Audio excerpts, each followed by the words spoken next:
couple gives birth to rare triplets, and how they look today will move you. Welcome to Dusk Tales. Let's uncover what really happened. Have you ever been told that your greatest dream was impossible, a foolish fantasy? Imagine fighting for years to build a family, only to be told by a figure of authority that your miracle was actually a curse. This is the story of Sarah and Mark, a couple whose journey to parenthood took a turn so dramatic, so fraught with tension, that it would eventually captivate the hearts of millions. What happened in that sterile doctor's office, and the extraordinary events that followed, is a testament to the ferocious power of hope against the cold wall of cynicism. It began, as so many of these stories do, with a quiet, desperate wish. For 5 long years, Sarah and Mark's world had been a landscape of waiting. Waiting for lines to appear on a test, waiting for phone calls from clinics, waiting for a feeling of hope that seemed to grow more distant with each passing month. Their home, once filled with laughter and plans for the future, had become a silent testament to a shared, unspoken grief. It was a space haunted by the ghost of a child's laughter they had never heard. They had endured the endless, invasive tests, the well-meaning but painful questions from family, and the crushing weight of monthly disappointment. Each negative result was a small death, chipping away at their resilience, until only the raw, stubborn core of their love for each other remained. They were on the verge of giving up, of accepting a future different from the one they had so vividly painted in their minds. And then, one Tuesday morning, everything changed. It was a simple, unassuming test, one Sarah took more out of habit than hope. But this time, 2 pink lines appeared, stark and unbelievable against the white plastic. They stared at it, the air in their small bathroom thick with disbelief. Could it be real? After so much heartache, could they dare to believe? A doctor's confirmation turned their disbelief into a dizzying, terrifying joy. Sarah was pregnant. The word itself felt foreign, a sacred syllable they had only dared to whisper. The first few weeks were a blur of secret smiles and shared, anxious glances. They were building a dream in silence, afraid to speak it too loudly, lest it shatter. Their first ultrasound was scheduled with a Dr. Evans, a senior obstetrician, with a reputation for being one of the best in the city, a man whose name was synonymous with experience and authority. They walked into his polished, mahogany-accented office, feeling a mixture of profound excitement and nervous reverence. This was the man who would guide them, who would safeguard their long-awaited miracle. Sarah lay on the examination table, her hand clutching Mark's, their eyes fixed on the black and white monitor. The technician moved the probe, and a grainy image flickered to life. A heartbeat, a strong, steady flicker on the screen. Sarah's own heart felt like it would burst, and then the technician paused, her brow furrowed slightly. She typed a few notes, her expression unreadable. She murmured something to herself, then repositioned the probe. "Just one moment," she said, her voice professionally neutral. She left the room and returned a moment later, with Dr. Evans. He was an imposing figure, with silver hair and an air of unshakable confidence that bordered on arrogance. He didn't smile. He glanced at their chart, then at the screen. His eyes narrowed in clinical assessment. He took the probe himself, moving it with practiced, impersonal efficiency. The silence in the room stretched, growing heavier with each passing second. Mark cleared his throat. Is everything okay, doctor?" Dr. Evans didn't look at them. His eyes remained locked on the screen. "Everything is not okay," he said, his tone flat, devoid of any warmth. He pointed a finger at the monitor. "You see this, and this, and this." He tapped 3 distinct areas on the screen, 3 tiny, flickering dots, 3 heartbeats. Sarah's breath caught in her throat. 3. Mark's jaw went slack. "Triplets?" he whispered, the word a mixture of awe and sheer shock. Dr. Evans finally turned to look at them, but his expression was not one of congratulation. It was one of weary exasperation, as if they had just presented him with a complicated and annoying problem to solve. "Yes, triplets," he confirmed, the word landing in the silent room like a lead weight. "And let me be perfectly clear, this is not a blessing. This is a high-risk, highly problematic situation." The joy that had been bubbling in Sarah's chest evaporated, replaced by a cold, creeping dread. The man who was supposed to be their guide had just declared their miracle a catastrophe. The journey they thought was just beginning had already been condemned, and the battle for their family had just begun, not against biology, but against the very man they were supposed to trust. The air in the room, once filled with trembling hope, was now thick with a chilling sense of foreboding. What happened next would shake them to their core, but you won't believe how this couple's quiet determination would ultimately challenge an entire system and reveal a truth far more astonishing than anyone could have imagined. The word triplets should have been a symphony, a cascade of impossible joy.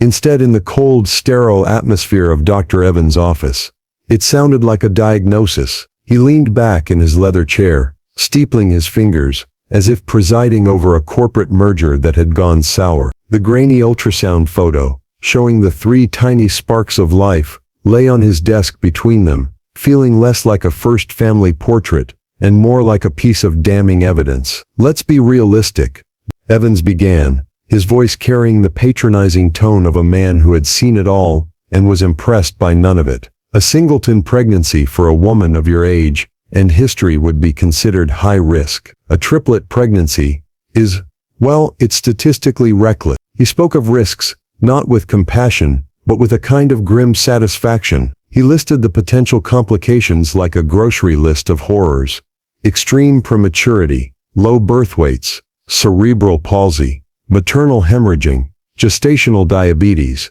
pre-eclampsia. Each word was a calculated blow, designed to dismantle their hope and replace it with stark, clinical fear. Sarah felt herself shrinking in her chair. The vibrant, living miracle inside her was being reduced to a set of probabilities, a collection of potential failure. She could feel the 3 tiny heartbeats, a secret rhythm only she was privy to, and it felt like a betrayal to sit here and listen to them, be dismissed as a problematic situation. Mark, ever the pragmatist, tried to engage. "So what does that mean, doctor? What's the plan? What do we do to mitigate these risks?" He was looking for a strategy, a partnership. Dr. Evans offered something else entirely. "The medically recommended course of action in these cases," he said, his gaze unwavering and cold, "is multi-fetal pregnancy reduction." Reduction. The word was so clinical, so detached. It took Sarah a moment to process its true meaning. He was suggesting they extinguish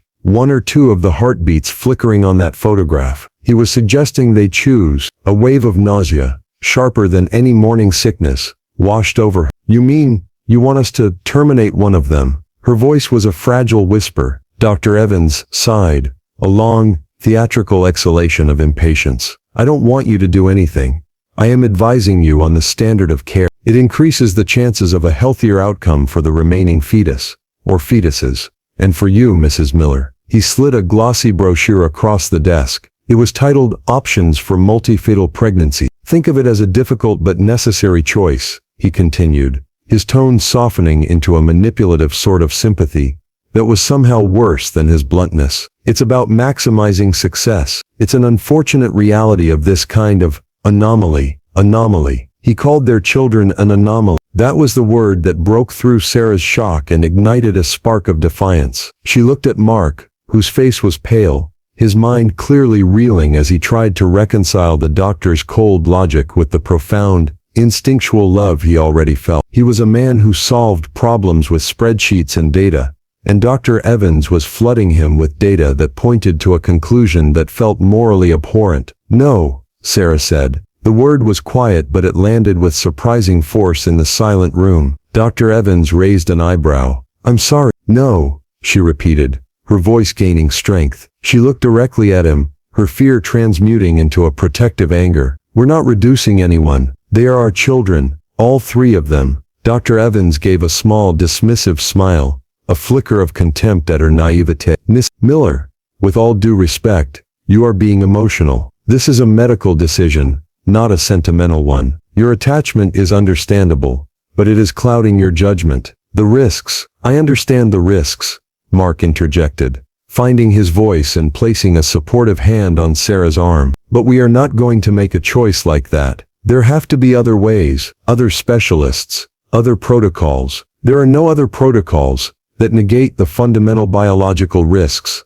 Dr. Evans cut him off, his patience clearly gone. You are choosing to endanger your own life and condemn these children to a probable future of severe medical complications. It is frankly an irresponsible choice. The finality in his voice was like a slamming door. He stood up, signaling the end of the appointment. My nurse will schedule a follow-up. I suggest you use that time to read the literature I've provided and come to a more rational decision. He walked out of the room without another word, leaving them with the brochure, the chilling photograph, and the suffocating weight of his judgment. They sat in silence, the echo of his words, problematic, reduction, anomaly, irresponsible, ricocheting in the space he had vacated. The dream had become a nightmare, not because of the triplets, but because the one person who should have been their ally had become their first and most formidable antagonist. As they left the clinic and stepped into the jarringly bright afternoon sun, Sarah knew one thing with absolute certainty. Her gut, a primal and undeniable force, was screaming at her. It wasn't just that Dr. Evans was wrong in his recommendation, it was that he was wrong about everything. She felt a deep, unshakable conviction that there was something more to their story, something he had missed or simply didn't care enough to see. The drive home was a cocoon of suffocating silence. The city noise, the blare of horns and the hum of traffic, seemed distant and muted, unable to penetrate the bubble of shock and distress that enveloped Sarah and Mark. They had entered the clinic that morning, on a cloud of nervous elation, and now they were leaving, under a storm of dread and confusion. Dr. Evans' words hung between them, toxic and heavy, irresponsible, anomaly, reduction. When they finally walked through their front door, the quiet of their home, once a source of grief, now felt like a sanctuary from the harsh judgment of the outside world. Mark sank onto the sofa, running his hands through his hair, the picture of a man trying to process an impossible equation. He was logical, a planner. He needed facts, data, a clear path forward. Dr. Evans had given him facts, but they led to a path that felt like a betrayal of his very soul. He's a top doctor, Sarah, Mark said, his voice strained, thinking aloud. Decades of experience. What if he's right? What if we're being naive? The word tasted like poison. Sarah stood by the window, looking out at the small garden they had so carefully tended. She placed a hand on her stomach, a gesture that was becoming as natural as breathing. She could feel a quiet strength solidifying within her, a maternal instinct so fierce it surprised her. He's not right, she said, her voice firm. I don't mean his statistics are wrong, Mark. I'm sure the risks are real, but his conclusion is wrong. His spirit is wrong. He looked at our babies as a problem to be managed, not as lives to be saved. But how do we save them if the risks are what he says they are? Mark countered, his voice filled with the anguish of a man who felt utterly powerless. He made it sound like we're choosing a catastrophe. He didn't offer us a single alternative, Sarah shot back, turning to face him. He didn't say, this will be hard, but here's how we'll fight. He just handed us a death sentence and called it a rational decision. A good doctor fights with you. He didn't even see he just saw a statistic he didn't like. The conversation that followed was not an argument, but a wrestling match with fear and hope. They circled the terrible what-ifs, the specter of Dr. Evans' grim predictions looming over them. For a moment, the weight of his authority, his experience, his dire warnings, almost crushed them. Could they live with themselves if he was right? If their choice to keep all three led to a tragedy he had so confidently foretold? The glossy brochure for multifetal reduction sat on the coffee table, a vulgar intrusion in their home. Sarah picked it up, her fingers trembling with rage, and ripped it in half, then in half again. We are not doing that, she declared, the physical act a release of pent-up frustration. There has to be someone else, someone who sees this as a challenge, not a defeat. That single thought became their lifeline. While Sarah was driven by a powerful, almost mystical intuition, Mark turned to the tool he trusted most.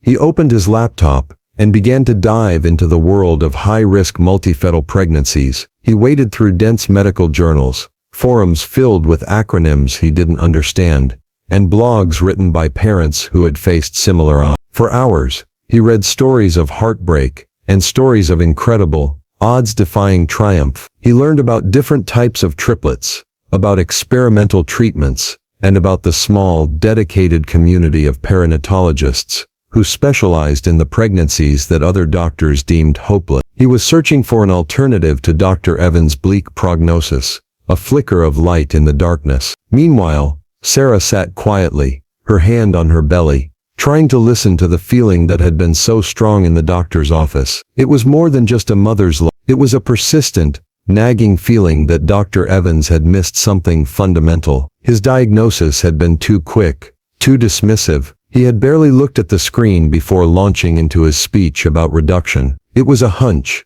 a whisper in the back of her mind, but it was insistent. Late into the night, Mark's tired eyes scanned a post on an obscure online support group for parents of triplets. A mother was describing her own harrowing experience with a dismissive doctor, and how she had almost given up hope. Then she mentioned a name, Dr. Anya Sharma. The post described her as a warrior, a brilliant young specialist at a teaching hospital in a neighboring city, who used cutting-edge monitoring techniques, and most importantly, who believed in fighting for every single life. The post was filled with words like compassion, innovation, and hope, words that had been completely absent from their meeting with Dr. Evans. "Sarah, look at this," Mark said, his voice filled with a renewed energy. Sarah came over and read the screen over his shoulder. As she read the glowing testimony about Dr. Sharma, a profound sense of recognition washed over her. This was it.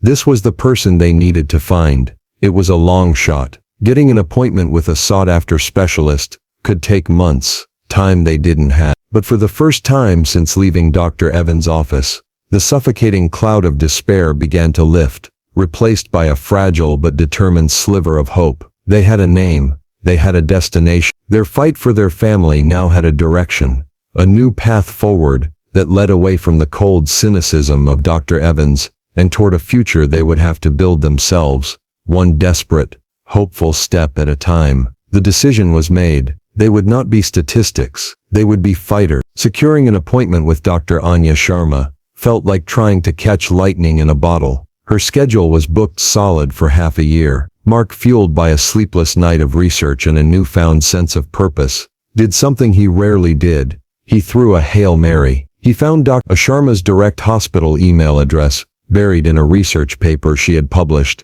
and composed the most important email of his life. He didn't just request an appointment, he told their story. He wrote about their years of infertility, the sudden joy and the crushing dismissive consultation with Dr. Evans. He wrote about Sarah's unshakable intuition, and their shared refusal to accept reduction as their only option. He attached the grainy ultrasound photo. He ended the email with a simple, desperate plea. "We believe he's wrong. Please, help us." They didn't expect a reply. At best, they hoped for a sterile response from an assistant, offering an appointment months down the line. But 2 days later, an email appeared in Mark's inbox. The sender was Anya Sharma, MD, PhD. Her reply was short and direct. "I have a cancellation tomorrow at 4 p.m. Can you make it?" The suddenness of it sent a jolt of adrenaline through them. It felt like fate. The next day, they drove the 2 hours to the sprawling medical campus of the university hospital. Everything about it felt different from Dr. Evans' private practice. His office had been hushed, opulent, and intimidating. This place was bustling, filled with energy, a hive of learning and activity. Dr. Sharma's office was not a mahogany-lined chamber of judgment, but a bright functional space, cluttered with medical textbooks, anatomical models and photos of smiling babies, the graduates of her high-risk program. When she walked in, she was the antithesis of Dr. Evans. She was young, perhaps in her late 30s, with warm, intelligent eyes, and a calm, focused energy. She shook both their hands firmly, her smile genuine. "Sarah, Mark, thank you for coming on such short notice. I read your email. Let's talk, and then let's take a look for ourselves." She listened. It was a simple act, but it was profoundly different. She didn't interrupt. She didn't condescend. She looked at Sarah when Sarah spoke about her intuition, and her expression wasn't one of dismissal, but of genuine interest. She treated them not as a problematic situation, but as partners in their own care. After they had told their story, she led them to an examination room. This room, too, was different. It was dominated by a large high-definition monitor, far more advanced than the one in Dr. Evans' office. "This machine gives us a much clearer picture," she explained. "Let's see what your little ones are up to." As Sarah lay on the table, the familiar cold gel spreading across her belly, she felt a sense of calm she hadn't felt in weeks. She trusted this woman. The image that appeared on the screen was stunningly clear. The three tiny forms were visible, more defined than before, their limbs like tiny, fluttering hummingbirds. Dr. Sharma was silent for a long time, her focus absolute. She zoomed in, took measurements, and activated different color flow modes that highlighted the flow of blood through the umbilical cords. The silence in this room was not the heavy, judgmental silence of Evan's office. It was the focused, intense silence of a detective examining a crucial clue. Mark and Sarah watched her face, trying to read her expression. She wasn't smiling, but she wasn't grim, either. She was completely absorbed. "Okay," she said finally, turning to them. Her expression was serious, her tone measured. Dr. Evans was right about one thing. This is an extremely high-risk pregnancy, but he was wrong about the reason why. He missed the single most important detail. She pointed to the screen. "You see how there's no visible separating membrane between them? They aren't in three separate amniotic sacs, or even two. They are all together in one. They are sharing a single amniotic sac and a single placenta." She paused to let the information sink in. "This means they are monoamniotic monochorionic triplets. We call them MOMO triplets, and they are exceptionally rare, something like 1 in a million pregnancies." The room fell silent. Sarah looked at Mark, his face a mask of confusion. "What does that mean?" he asked, his voice tense. Dr. Sharma's next words changed everything. "It means the primary risk isn't just prematurity or unequal growth, which is what Dr. Evans was focused on. The single greatest danger, by far, is cord entanglement." She used the cursor to trace the three umbilical cords, which were already swirling around each other in the amniotic fluid like strands of spaghetti in a pot. With no membranes to keep them separate, their cords can, and often do, become knotted or compressed. If a cord gets compressed, the blood and oxygen supply to that baby is cut off. It can happen in an instant, with no warning. The reality was terrifying, far more specific and acute than the vague list of horrors Dr. Evans had presented. He hadn't just been dismissive, he had been incompetent. He had missed the fundamental diagnosis. Sarah's intuition had been right. He hadn't seen the whole picture. Dr. Evans' recommendation for reduction was not only cruel, it was based on a flawed and incomplete understanding of their situation. The true nature of their battle had just been revealed,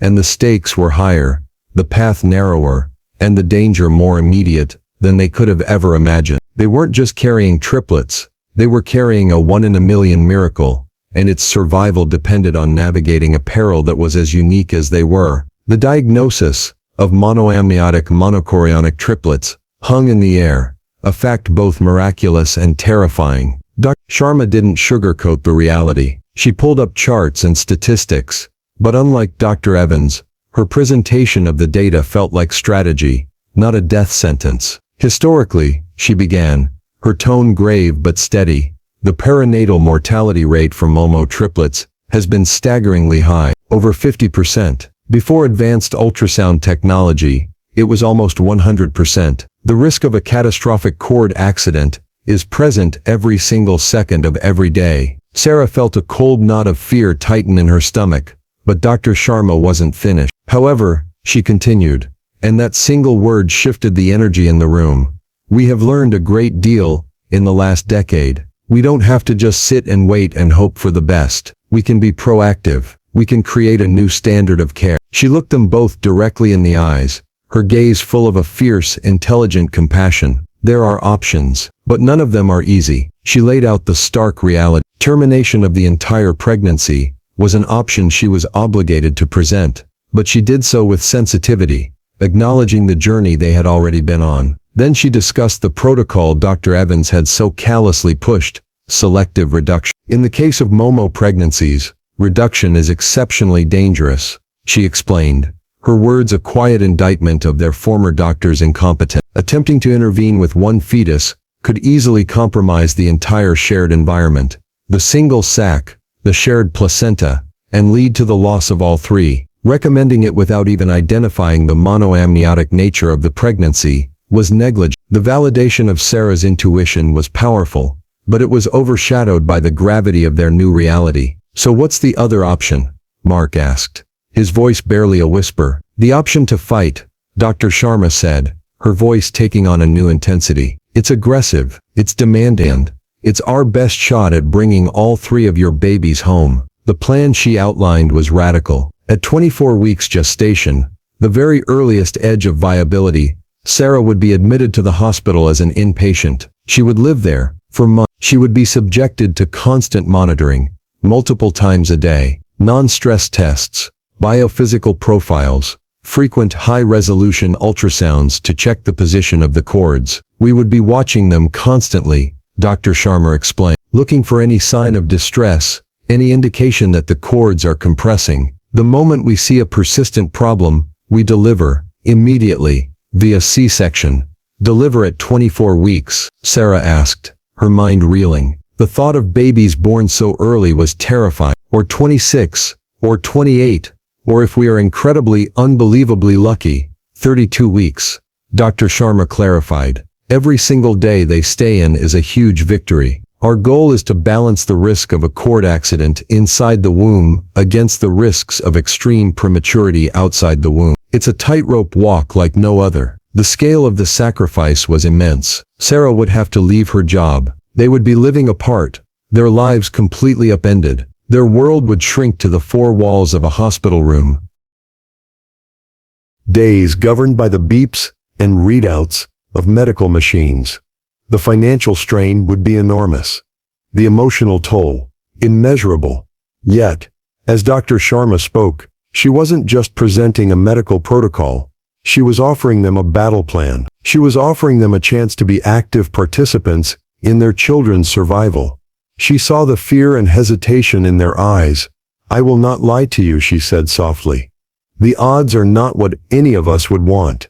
There are no guarantees, but I believe it is a fight worth having. I will fight with you, every step of the way, if you choose this path. She left them alone in the room to talk. The high-definition image of their 3 babies was still frozen on the screen. They were so real, so distinct. A tiny hand reached up near a face. A foot kicked out. They were a tangle of life, a swirling, beautiful, perilous dance. Mark looked at Sarah, his eyes shining with unshed tears. The data-driven man was gone, replaced by a husband and father-to-be, who saw not risks, but his family. She's the one, he said, his voice thick with emotion. She's the warrior that woman wrote about. Sarah nodded, a single tear tracing a path down her cheek. The fear was still there, a cold, heavy stone in her gut, but for the first time, it was matched by an equally powerful force. Hope. This was a different kind of hope than the naive joy they had felt before. This was a gritty, clear-eyed hope, born of full knowledge of the dangers ahead. It was the hope of a soldier who has been given a weapon and a map of the battlefield. There was no hesitation. When Sharma returned, they gave her their answer. We're in, Sarah said, her voice clear and strong. We want to fight, Mark added, whatever it takes. A slow, determined smile spread across Dr. Sharma's face. Good, she said, then let's get to work. The first step was to officially transfer Sarah's care from Dr. Evans' practice to Dr. Sharma's high-risk unit at the university hospital. It should have been a simple administrative task, a matter of signing a few forms. They had no idea that this simple act would provoke a war. They had chosen their champion and their path, but the antagonist they thought they had left behind was not finished with them yet. His ego, far more fragile than their hope, had been wounded, and he was about to make their fight infinitely harder. The decision to transfer care should have been a formality, a quiet piece of administrative paperwork. But for Dr. Evans, it was a direct assault on his authority and his ego. When the request from the university hospital landed on his desk, he didn't see a patient exercising her right to choose. He saw a repudiation. He saw 2 naive, emotional people who had rejected his rational advice and been seduced by what he considered the reckless optimism of a younger, less experienced colleague. His professional pride, a brittle and oversized thing, was deeply wounded, and he was not a man who tolerated being challenged. He picked up the phone, not to facilitate the transfer, but to obstruct it. His first call was to a colleague on the university hospital's administrative board, an old friend from medical school. His tone was one of grave, feigned concern. "John, it's Richard Evans. I'm calling about a patient, a Sarah Miller. Yes, the triplet pregnancy. They've requested a transfer to your MFM unit. To Anya Sharma." He paused, letting the silence hang. "I have serious concerns, John. I advised them on the standard of care, a selective reduction, given the extreme risk profile. They've refused. Now I hear Dr. Sharma is proposing some aggressive, inpatient monitoring protocol. It sounds experimental. It sounds risky. Frankly, it sounds like a massive liability for the hospital." He was a master of institutional language, weaving a narrative of irresponsibility. He painted Sarah and Mark as unstable, emotional decision-makers. He painted Dr. Sharma as a reckless upstart, chasing academic glory at the expense of patient safety and hospital resources. He questioned the cost of a months-long inpatient stay for a pregnancy with such a dismal prognosis. He framed his own recommendation for reduction, not as a suggestion, but as the only sane medical path, and their rejection of it as a sign of their incompetence as parents-to-be. "We have a responsibility to protect patients from their own poor judgment," he concluded, the hypocrisy thick in his voice. "And we have a responsibility to protect the hospital from unnecessary risk. I feel obligated to flag this. It doesn't seem like a responsible allocation of resources." The poison worked. The seed of doubt was planted. The hospital administration, inherently risk-averse and budget-conscious, balked.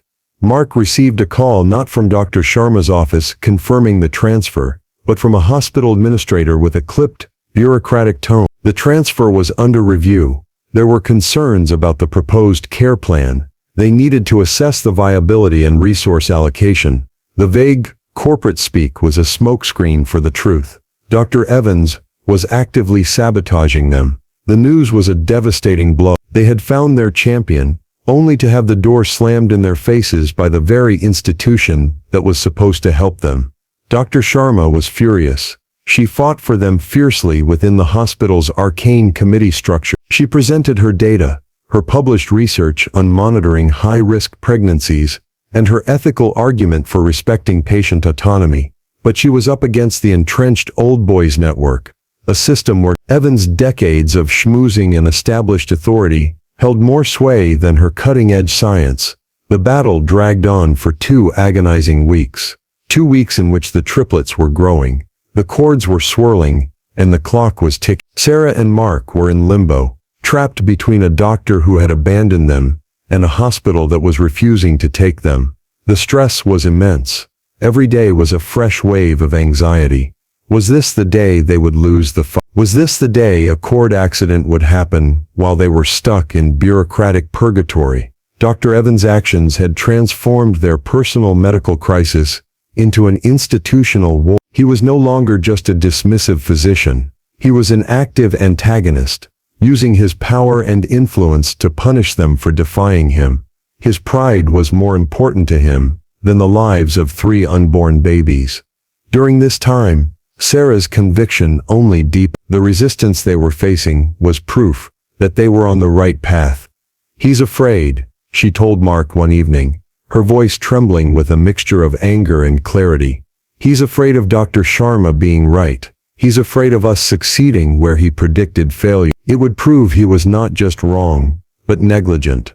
He's not trying to protect the hospital. He's trying to protect himself." Mark, seeing the institutional walls going up, felt a surge of righteous anger. He began documenting everything, every phone call, every email, the timeline of events, Evans' initial recommendation, and Dr. Sharma's conflicting diagnosis. He was preparing for a different kind of fight, a legal one, if necessary. Finally, a tense compromise was reached, brokered by a sympathetic department head, who respected Dr. Sharma's work. The transfer was provisionally approved. Sarah could be admitted for monitoring, but the language of the approval was cold and cautionary.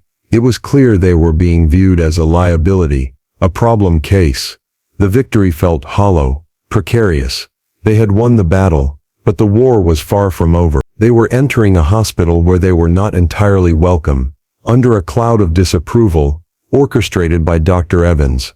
He had lost the initial skirmish, but he was still there, a powerful lurking presence, in the background, waiting for them to fail. He had made sure that if tragedy struck, the blame would fall not on him, but on them and the reckless doctor they had chosen. The stage was set for a confrontation, not just between hope and statistics, but between two doctors, two philosophies, and the fate of three tiny fragile lives hanging in the balance. The day Sarah checked into the university hospital's antepartum unit was surreal. Room 4112 became her entire world. It was a small beige room with a single window, overlooking a parking lot, but it was also the safest place on earth for her babies. This room was their fortress. Her life immediately fell into a new, relentless rhythm, dictated entirely by the needs of the tiny occupants in her womb.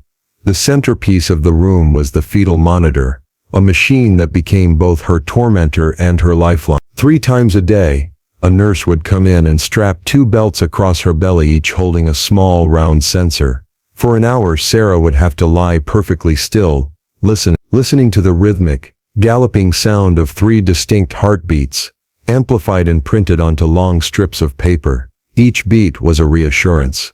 Each strip of paper a confirmation. For now, we are okay. The nurses on the ward were a mix of kind, overworked professionals. Some treated her with a warm, encouraging compassion. Others were more reserved, their professional distance colored by the whispers and rumors that had trickled down from the administrative battle. They knew she was the controversial Momo triplet case. They knew Evan's opinion of her choices. To some, she was a hero. To others, she was a liability waiting to happen. Her days were long and monotonous. Mark would visit every evening after work, bringing food and news from the outside world, a brief, welcome respite from the sterile confinement. They would sit together, his hand resting on her belly, feeling the subtle kicks and rolls, speaking in low voices about the future, a future that felt both closer and more precarious than ever. Dr. Sharma was a constant, reassuring presence. She would visit daily, often late at night after her other rounds were done. She would sit on the edge of the bed and review the monitor strips with Sarah, explaining the subtle dips and accelerations, teaching her the language of her baby's well-being. She never offered false hope, only a steady, determined optimism. "They look beautiful today, Sarah," she'd say, her eyes scanning the readouts. "They're active. They're growing. We're winning." But beneath the surface of this fragile routine, the tension was building. The further along she got, 25 weeks, 26, 27, the larger the babies grew, and the less space they had. The ultrasounds, now performed twice a week, became moments of high drama. Sharma would watch the screen with hawk-like focus, her face a mask of concentration, as she mapped the swirling, intricate dance of the 3 umbilical cords. They were a constant, tangled presence. Sometimes they would float freely, other times they would loop loosely around a limb or a neck, causing Sarah's heart to leap into her throat, only to float free again moments later. Each day was a roll of the dice. Each successful monitoring session was a victory. But the shadow of Dr. Evans lingered. He would occasionally be seen on the floor, consulting on other cases.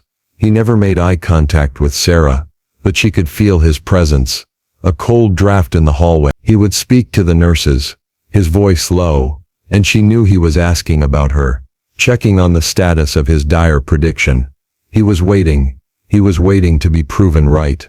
The turning point came on a Tuesday morning, at 28 weeks, and 4 days gestation. It was a milestone they had desperately hoped to reach.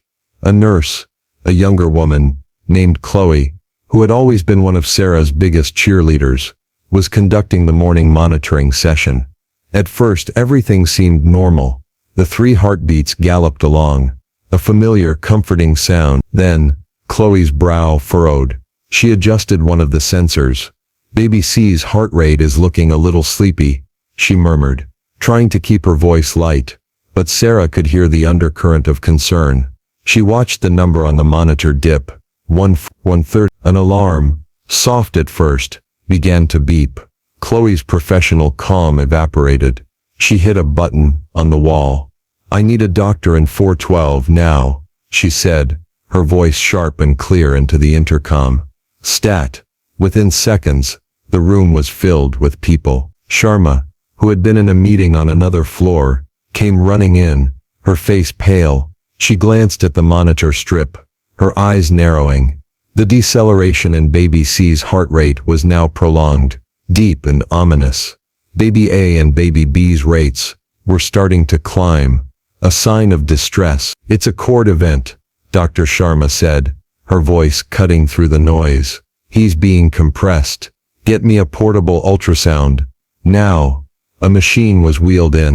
Dr. Sharma grabbed the probe, her movements swift and precise. On the screen, they could all see it. The beautiful, terrifying dance of the cords had stopped. They were pulled taut, cinched into a tight, undeniable knot. Baby C's cord was at the center of it, being squeezed. "That's it," Dr. Sharma said, her voice steel. "We're done. We are delivering. Now, page the OR. Page NICU. Tell them we have a crash C-section for a 28-week Momo triplet pregnancy with acute cord compression. Go." The decision was instantaneous. There was no time for committees or reviews. But as the team sprang into action, wheeling Sarah's bed out into the hall, she saw him. Dr. Evans. He was standing at the nurse's station, drawn by the commotion. He was watching, his face a mixture of shock and a cold, terrible flicker of what looked like vindication. He had been waiting for this moment. The moment his prediction came true. The race against time had begun. The journey from room 412 to the operating room was a terrifying, high-speed blur. Nurses and doctors ran alongside Sarah's gurney, a mobile command center of urgent, clipped commands. "Blood type confirmed. NICU team is ready. Anesthesia. Are you with us?" Sarah's world was a swirl of ceiling tiles, bright fluorescent lights, and the grimly focused faces of the medical team. Mark, who had been called and was racing to the hospital, was not there yet. She was alone, surrounded by people yet utterly isolated in her fear. In the chaos, she saw Dr. Sharma's face appear above her. The doctor's expression was a mask of intense concentration, but her eyes met Sarah's with a fierce reassurance. "Stay with me, Sarah," she commanded, her voice a steady anchor in the storm. "We are going to get your babies out. You just have to be strong." Through the double doors of the surgical wing, the atmosphere shifted. The air grew colder, smelling of antiseptic. The organized chaos funneled into the stark, bright light of the operating room. A dozen people in blue scrubs moved with practiced, urgent precision. In the background, just outside the sterile field, Sarah saw a figure she recognized with a jolt of cold fury. Dr. Evans. He wasn't part of the team. He was an observer, standing with his arms crossed, his face an unreadable sculpture of clinical detachment. His presence felt like a violation, a specter at the feast, there to witness the failure he had so confidently prophesied. He believed he was about to be proven right, that Dr. Sharma's reckless gamble had reached its inevitable tragic conclusion. The anesthesiologist spoke to her in a calm, soothing voice, explaining the spinal block. A curtain was raised, separating her from the surgical site, a flimsy barrier between her consciousness and the life or death drama unfolding on the other side. She could feel pressure, pulling, but no pain. The only thing she could hear was the frantic beeping of monitors and Dr. Sharma's commanding voice. "Okay, I'm in." Suction. "The cords are." My God. There was a sudden, collective intake of breath from the surgical team. A hush fell over the room, a pocket of silence in the midst of the emergency. Sarah's heart hammered against her ribs. What was it? What did they see? "What is it, Anya?" the anesthesiologist asked from beside her head. Dr. Sharma's voice, when she spoke again, was filled with a sense of utter awe. "They're braided," she whispered, the words carrying across the silent OR. "The umbilical cords. They're not just tangled. They've woven themselves into a perfect, tight braid, like a rope." The image was so unexpected, so impossible, that for a second, no one knew how to react. A nurse peeked over the curtain, her eyes wide with disbelief. Dr. Evans, from his vantage point, took a step forward, craning his neck, his mask of detachment finally cracking. What Dr. Sharma was describing was a medical unicorn, something seen only in textbooks as a one-in-a-million anomaly. The knot that had caused the sudden compression was real, but the rest of the cords, which should have been a deadly chaotic mess, had instead formed a stable, organized structure. This braid hadn't been the cause of the danger.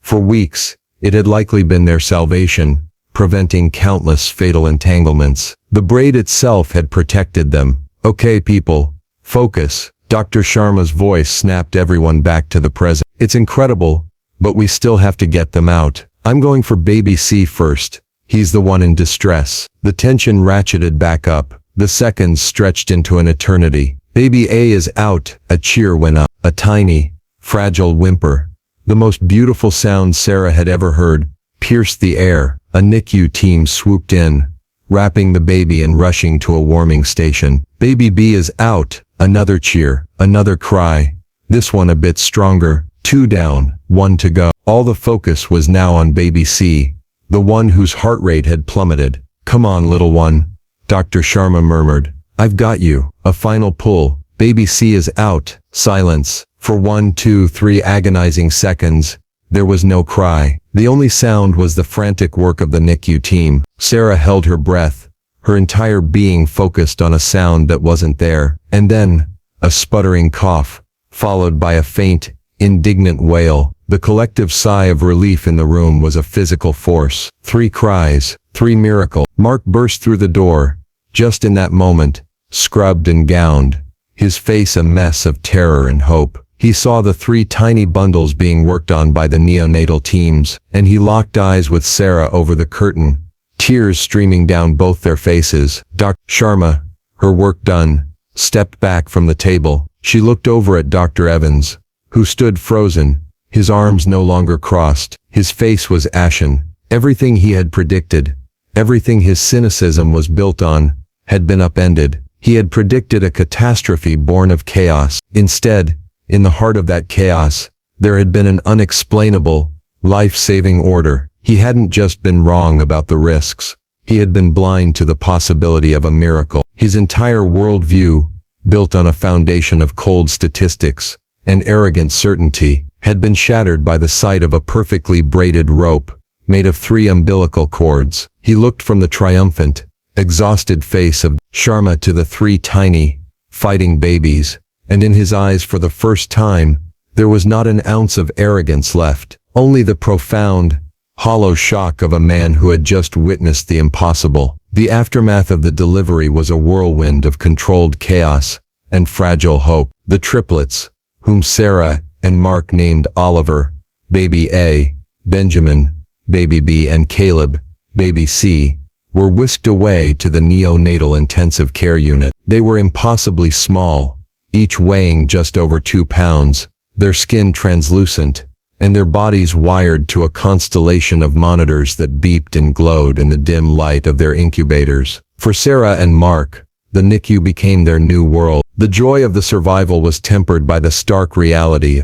of extreme prematurity. Every day was a series of tiny battles and incremental victories, learning to breathe on their own, gaining a few grams of weight, tolerating a milliliter of milk. It was an emotional roller coaster, a world of 2 steps forward, 1 step back. But through it all, they were united not just by love, but by a profound sense of awe at what their children had endured. The story of the braided triplets spread like wildfire through the hospital. It was more than just a medical curiosity. It felt like a fable. Nurses, doctors, and staff would find excuses to walk past the NICU, hoping for a glimpse of the 1-in-a-million babies. Dr. Sharma, in collaboration with the NICU team, began documenting the case for medical journals. The perfectly braided umbilical cords, which had been carefully photographed before being sent to pathology, became a symbol of a mystery that science couldn't fully explain. It was a testament to the unexplainable, beautiful order that can sometimes emerge from chaos. For Dr. Sharma, It was the ultimate vindication. Her reckless protocol had worked. Her belief in aggressive, constant monitoring had given them the critical minutes they needed to save Caleb's life. Her reputation within the hospital, once challenged by the old guard, was now cemented. She was no longer seen as a risky upstart, but as a brilliant and courageous pioneer. And what of Dr. Evans, the man who had been so certain, so dismissive, so arrogant? He was a ghost. He disappeared from the floor. He no longer held court at the nurse's station. The sight of those braided cords had publicly, irrevocably dismantled his aura of infallible authority. His colleagues looked at him differently. The nurses who had once respected his experience now whispered about his shocking lack of diagnostic acumen, and worse, his callous crusade against a terrified family. His hubris had been laid bare for all to see. Word of his actions,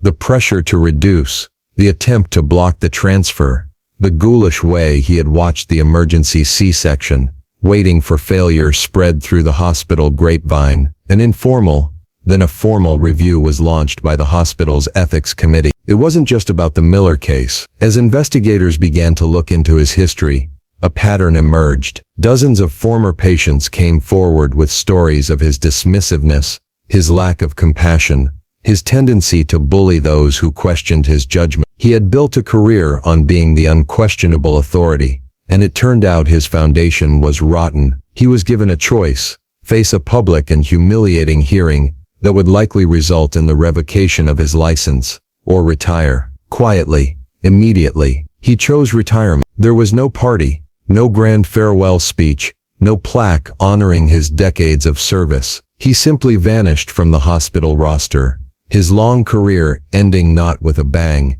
but with a shameful, whispered whimper. His downfall was a direct result of the very qualities he had accused Sarah and Mark of possessing. His own emotional response, pride, ego, and vindictiveness, had clouded his medical judgment and led to his professional ruin. Weeks turned into months. The triplets grew stronger. Oliver, the firstborn, was calm and steady. Benjamin was feisty and energetic, always kicking off his blankets. And Caleb, the little fighter who had sounded the alarm, was quiet and observant, his wide eyes taking in the world from the safety of his incubator. One by one, they graduated from the NICU. First Oliver, then Benjamin, and finally, after a 3-month-long hospital stay, it was Caleb's turn. The day Sarah and Mark walked out of the hospital, carrying their 3 tiny precious sons in their car seats, was the true moment of triumph. They passed the polished, mahogany door of what had once been Dr. Evans' private practice, on their way out of the medical complex. It was dark, a new nameplate already on the door. It was a silent testament to the battle they had fought and won. They drove home, not to a house of quiet grief, but to a home filled with the promise of beautiful, noisy chaos. Their journey, which had started with a quiet wish, had taken them through the darkest valleys of fear and intimidation, but they had emerged into the light, their family whole, their hope rewarded, and their lives forever intertwined in a story of miraculous, braided love. The fight was over, and the adventure was just beginning.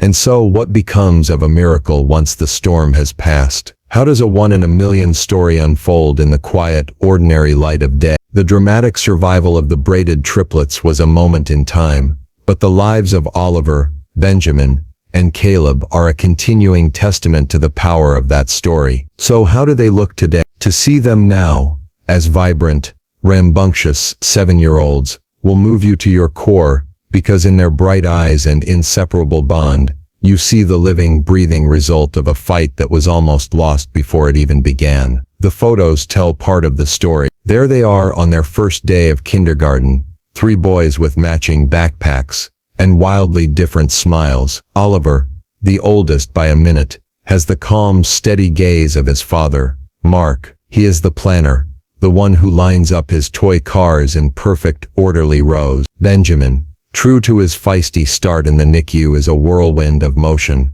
his hair always slightly messy, a mischievous glint in his eye. He is the adventurer, the first to climb the slide, the one with perpetually scraped knee. And Caleb, the boy whose tiny, struggling heart set the entire rescue in motion. is the soul of the trio. He is quieter than his brothers, more observant, with a deep well of empathy that astonishes his parents daily. He is the peacemaker, the hugger, the one who seems to understand things without being told. They are three distinct, wonderful people, yet they move through the world with an invisible thread connecting them. They often speak in a shorthand that no one else understands. They play with a unique, cooperative energy, as if they learned to navigate a shared space long before they were born. Their parents, Sarah and Mark, watch them with a kind of perpetual low-grade wonder. The memory of those dark days, of Dr. Evans' cold dismissal, the institutional battle, the terror of the NICU, has not faded. It has instead become the foundation upon which their family's gratitude is built. It's in the way Sarah's breath still catches when she watches them sleep, all three tangled together in a single bed, a habit they started as toddlers and refused to give up. It's in the way Mark's voice gets thick when he tells the story of the first time he held all three of them at once. They never forget how close they came to a different reality. They never forget the two doctors who defined their journey. Dr. Sharma remains a beloved figure in their lives. They call her Auntie Anya. Every year on their birthday they visit her, bringing her drawings and chaotic hugs. She is no longer just their doctor. She is a part of their family's mythology, the warrior who fought for them. Her office wall, once filled with photos of other graduates, now features a prominent, yearly progression of the Miller triplet. For her, they are not just a career-defining case. They are a constant reminder of why she chose her field to stand in the gap for those who need a champion. The story of what happened serves as a powerful lesson, one that Sarah and Mark share openly. It's a lesson about questioning authority, no matter how credentialed or confident it may seem. It's a lesson about trusting your own intuition, that deep, primal knowing that so often gets drowned out by the noise of fear and doubt. Sarah's gut feeling in that first appointment wasn't just emotion. It was an accurate perception of a truth that the arrogant doctor was blind to. What if she had listened to him? What if she had allowed his cynicism to extinguish her hope? It's a question that haunts them, but also fills them with a fierce pride in the choice they made. Their story became a quiet legend, shared in online support groups, and whispered in the halls of hospitals. It has given countless other parents facing terrifying odds a crucial dose of hope. It tells them that statistics are not destiny. It tells them that miracles don't always announce themselves with a clap of thunder. Sometimes they are woven in silence in the dark, a secret, life-saving brave. So when you look at Oliver, Benjamin, and Caleb today, chasing each other across a sun-drenched park, their laughter echoing in the air, you are seeing more than just three healthy boys. You are witnessing the triumph of hope over hubris. You are seeing the victory of love over logic. And you are being reminded of a profound and simple truth. Never let anyone tell you what is impossible, especially when it comes to the fierce, unyielding power of a parent's love. Fight for your miracles. Trust your heart. For in the end, the most extraordinary destinies are not the ones that are given to us, but the ones we have the courage to fight for.